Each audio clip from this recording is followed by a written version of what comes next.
Hello बच्चों, इस video में हम पढ़ेंगे chapter using list and creating a table. उसमें हम पढ़ेंगे how to create list, definition list, nested list, block code, how to create tables and to create empty cells in a table. तो आइए उसका पहले इंट्रोडक्शन करते हैं। तो बच्चों, लिस्ट किस लिए यूज की जाती है? List is use to arrange text in a linear and structured form. किसी भी टेक्स्ट मैसेज को लीनियर लाइन में या स्ट्रक्चर में किसी एक फॉर्म में अरेंज करने के लिए लिस्ट यूज की जाती है। तो लिस्ट एक बहुत अच्छा तरीका है वेबसाइट पर अपने डाटा को ऑर्गेनाइज करने के लिए। इसको हम अलग अलग स्टाइल्स में भी डिफाइन कर सकते हैं। बहुत तरह के लिस्ट एलिमेंट्स होते हैं जो कि HTML में होते हैं। ये लिस्ट एलिमेंट्स जो होते हैं, इसमें बॉडी ऑफ डॉक्यूमेंट होती है, लेकिन ये एलिमेंट्स नेस्टेड होते हैं। इसका मतलब एक सेट ऑफ एलिमेंट्स को हम दूसरे के साथ एम्बेडेड कर सकते हैं। अब हम देखते हैं how to create a list.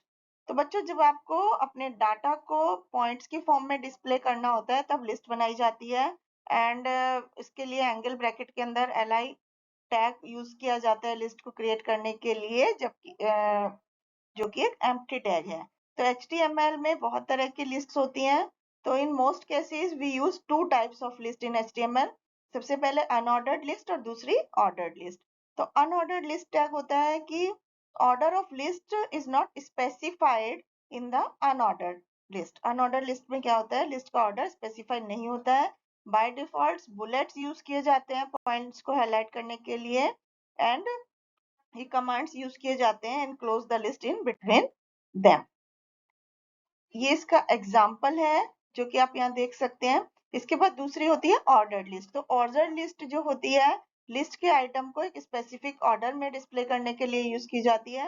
And order list indents और नंबर्स जो होते हैं, उसमें हर एक लिस्ट में हर एक आइटम के नंबर्स होते हैं। बाय डिफॉल्ट नंबर्स जो होते हैं वेब ब्राउजर पर डिस्प्ले किए जाते हैं जब एक ऑर्डर लिस्ट यूज में होती है। तो we can change the style using the type attribute. Order list को या तो हम नंबर्स में या अल्फाबेट्स में या रोमन नंबर्स में रिप्रेजेंट कर सकते हैं। एंड लिस्ट की जो आइटम्स की जो सीक्वेंस है, उनको हमें ऑर्डर करने की जरूरत होती है क्योंकि it is important in order list.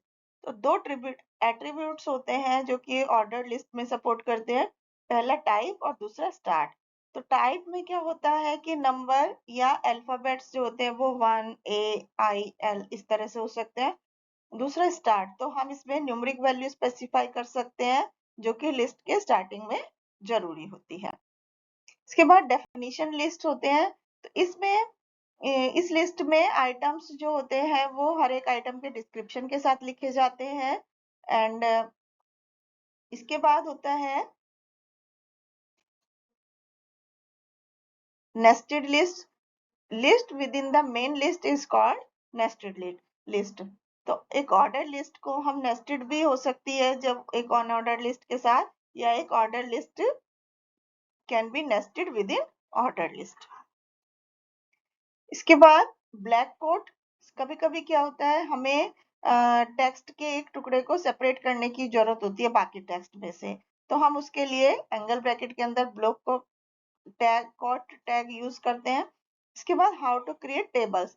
तो बच्चों, जब हमें डाटा को टेबुलर फॉर्मेट में यूज करना होता है तो उसके लिए डिस्प्ले करना होता है, तो हम टेबल्स यूज करते हैं। टेबल्स जो है डाटा को एक मीनिंगफुल तरीके से रोज और कॉलम में रिप्रेजेंट करने का तरीका होता है। तो इसके लिए हम ये टैग्स यूज करते हैं, जैसे टेबल क्रिएट करने के लिए, टेबल में रो क्रिएट करने के लिए, टू क्रिएट कैप्शन और heading, title of title of the table.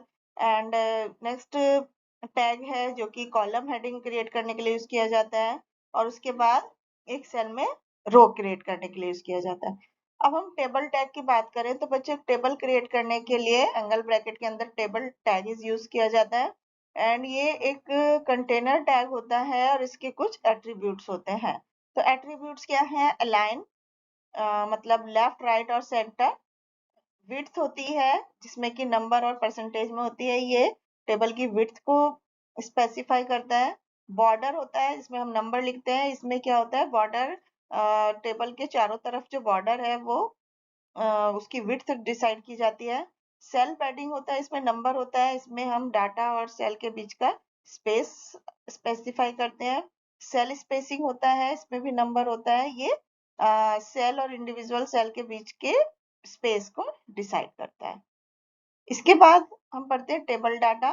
This tag is use to insert data in the cell of the row. इसके बाद टेबल हेडर होता है, टीएच जिसको लिखते हैं। ये टैग जो होता है टेबल हेडर क्रिएट करने के लिए यूज किया जाता है, और टेबल की जो पहली लाइन होती है वो टेबल हेडर बन जाती है। एवरी टेबल हेडर जो होती है वो डाटा के टाइप को रिकॉग्नाइज करने में हेल्प करती है, जो कि बाय डिफॉल्ट कंटेन होती है। इसके बाद कैप्शन टैग होता है। This tag is use to display caption of table, या तो वो टेबल के ऊपर होता है या टेबल के नीचे होता है। To create empty cells in a table, इसके लिए बच्चों आप you can also create a table that has no cell content. Thank you.